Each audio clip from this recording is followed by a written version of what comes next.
back to my YouTube channel. Kembali lagi sama aku, bincang-bincang opini bareng Femi. Nah, video kali ini aku bakalan sharing gimana sih caranya untuk kita tetap produktif walaupun kita di rumah aja. Nah, ini base eksperimen aku selama 2 bulan di rumah aja. Ini adalah hari sekitar 2 bulan kita di rumah aja, dan emang mau diharuskan untuk kita di rumah aja. Nah, tapi jangan khawatir teman-teman, kita sebenarnya tetap bisa produktif walaupun kita di rumah aja gitu.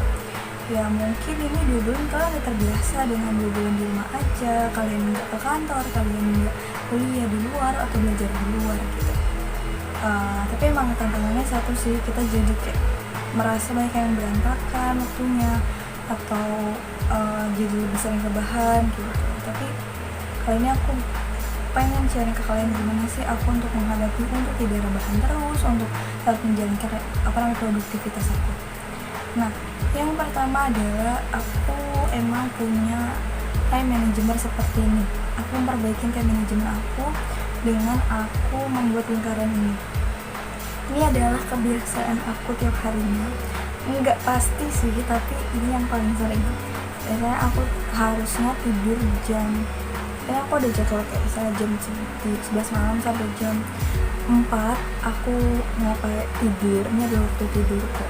Terus jam 4 sampai jam 7 itu aku misalkan di jam segini udah mandi, masak, makan, olahraga, review kuliah, baca buku, tilawah atau sholat subuh atau dan sebagainya. Ini ada opsional gitu di jam segitu, jam 4 sampai jam 7. Terus jam 7 sampai jam 12 aku belajar, aku ngerjain sesuatu, kuliah, belajar dan sebagainya. Nah, biasanya jam 12.30 tuh waktu aku istirahat, minimal aku sejam tuh 15 menit untuk istirahat. Ini tuh waktu yang aku buat sebelum ada pandemi ini, dan ini cukup cocok juga sih sebenarnya.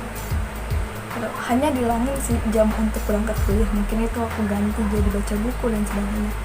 Terus jam 13, jam 1 sampai jam 6 tuh aku ada kuliah mungkin, terus aku bisa tidur siang lebih lama kalau emang gak ada kuliah dan sebagainya.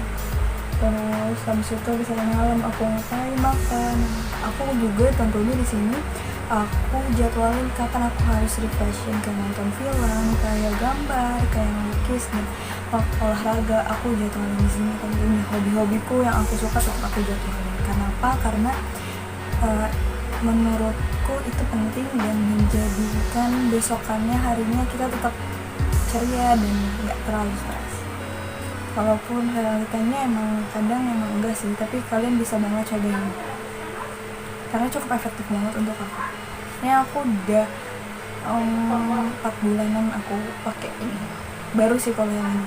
Tapi kalau setelah itu aku juga ngasih tahu cara untuk listing.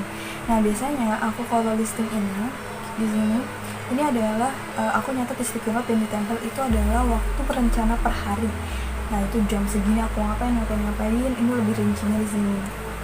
Terus abis itu aku tentunya nyatet waktu real time aku. Aku 2 kali catatannya, satu perencana, yang kedua adalah waktu real time yang terjadi, dan itu aku catat malam-malam biasanya.